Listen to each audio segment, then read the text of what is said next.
Game Pass, once the centerpiece of all Xbox marketing, is now being described by Phil Spencer as not for everybody, which to many gamers might not be that surprising. Maybe you've never really used Game Pass and you just buy your games, or maybe you've been on Game Pass for such a long time you just don't even really think about it anymore.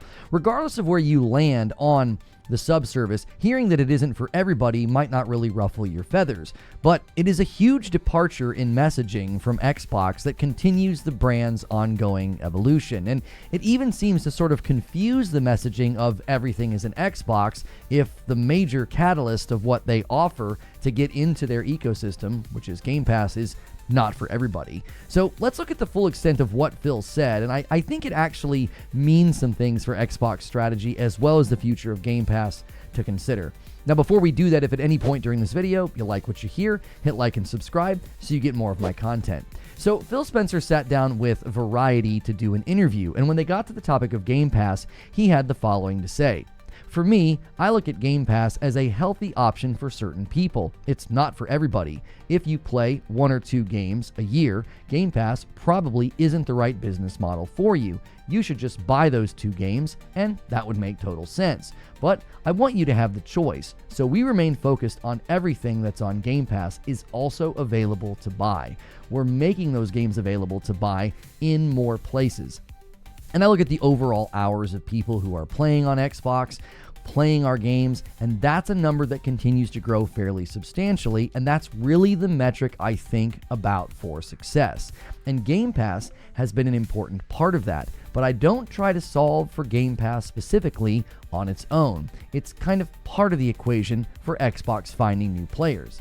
Now, before we get to the part that is getting all of the attention, it is important to note that he's doubling down on something that he has said in the past, that games on Game Pass will also be available to buy. For a while, many thought that Microsoft, as a parent company, they might start pushing Xbox to make games on Game Pass only available in the sub-service, that you wouldn't be allowed to purchase them. That's very much a Microsoft format for their software. So it is good to see that's not changing. They're not like leaving that idea behind.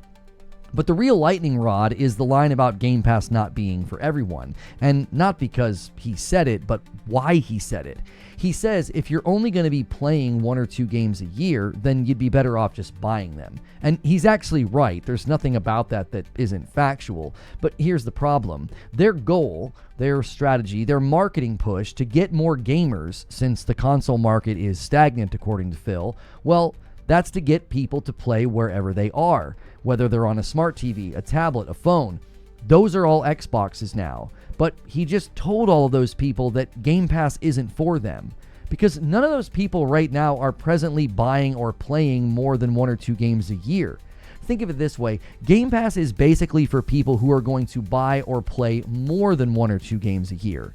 How exactly does this land on folks who are not currently gaming or currently within their ecosystem? You're telling most of the market of current gamers, as well as non-gamers, that Game Pass really isn't for them. The average gamer, in most of the reports you look at, they're buying somewhere between 2 and maybe 4 or 5 games a year. It's somewhere in that hemisphere.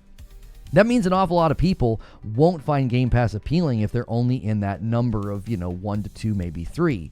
This is a huge 180 from the Xbox marketing up to this point. Game Pass was always front and center. It was like the central piece of the brand's identity. I've said for a while now that it felt like they were putting Game Pass sort of to the side. They moved day and dates to Ultimate, they increased the price of Ultimate, and just last month they shut down the Game Pass app, and they just announced an update to the Xbox app that they're going to be adding the long-awaited feature for you to be able to buy games through the app. I don't know about you, but this feels like a pretty big shift.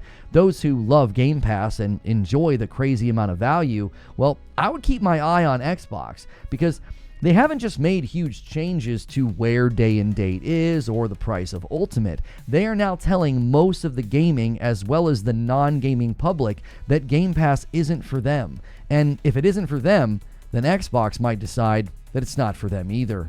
But those are just my thoughts. Feel free to leave a comment below. I try to reply to as many as I can. And remember, if you want to catch more of my content, hit like, share, and subscribe.